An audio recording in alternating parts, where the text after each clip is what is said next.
ایک چوڑیاں بیچنے والی کو مجھ سے پیار ہو گیا۔ اس کی کیا کمال محبت تھی، وہ جہاں بھی جاتی وہاں کی مشہور چیز میرے لیے تحفے میں لاتی تھی۔ وہ میری خاطر میرے شہر میں 4 سال تک رہی، روزانہ میری منتیں کرتی اور روتی رہتی تھی، کہتی ہوتی تھی کہ میرے نال شادی کر لے۔ میرے لگاتار انکار پر وہ واپس اپنے آبائی گاؤں جھنگ چلی گئی۔ کچھ عرصے بعد میں اپنے دوستوں کے ساتھ باہو سلطان کے مزار پر گیا۔ میں ادھر مزار کے باہر کھڑا تھا کہ پیچھے سے کسی نے میرا بازو پکڑا۔ دیکھا تو وہی چوڑیاں بیچنے والی تھی۔ خوشی کے مارے وہ کہنے لگی کہ عاقب میری دعا رنگ لے آئی، تیرا دیدار ہو گیا، ساڈی عید ہو گئی۔ میں جب بھی دربار پر آتی تھی عاقب تجھے مانگتی تھی، اب تیرے لیے بیٹھی ہوں، شادی نہیں کی۔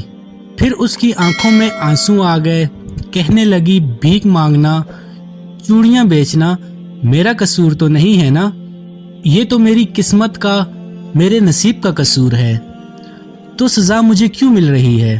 وہ سب کے سامنے میرے گلے لگ کے رونے لگی، کہنے لگی کہ ایک دفعہ میرے ساتھ میرے گھر چلو۔ میرے پاؤں پکڑ لیے، سب لوگ دیکھ رہے تھے، میری بہت بےعزتی ہوئی، لوگوں کا مجمع لگ گیا۔ دوستوں نے بولا کہ چلو ایک دفعہ ہو آتے ہیں۔ میں نے ہاں کر دی تو وہ بھاگ کر گاڑی میں بیٹھ گئی۔ اس کا گھر 50 کلومیٹر دور تھا۔ سارے راستے وہ بہت خوش تھی۔ ہم اس کے گاؤں پہنچ گئے۔ وہاں سب گھر کچے تھے، لیکن صفائی پکے گھروں سے بھی زیادہ تھی۔ سب لوگ مجھے عجیب نظروں سے دیکھ رہے تھے۔ ہم ان کے گھر پہنچے تو اس کی سب سہیلیاں جمع ہو گئی۔ پھر اس نے ہمارے لیے کیا مزے کا کھانا بنایا۔ اس کے گھر والوں نے مجھے بتایا کہ یہ لڑکی تو سارا وقت تمہارے نام کی تسبیح کرتی رہتی ہے۔ اور پھر جب ہم واپس آنے لگے تو اس کی آنکھوں سے آنسو نہیں رک رہے تھے۔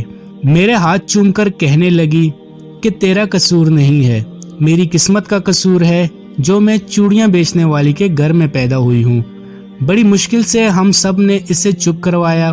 پھر ہم واپسی کے لیے نکل گئے۔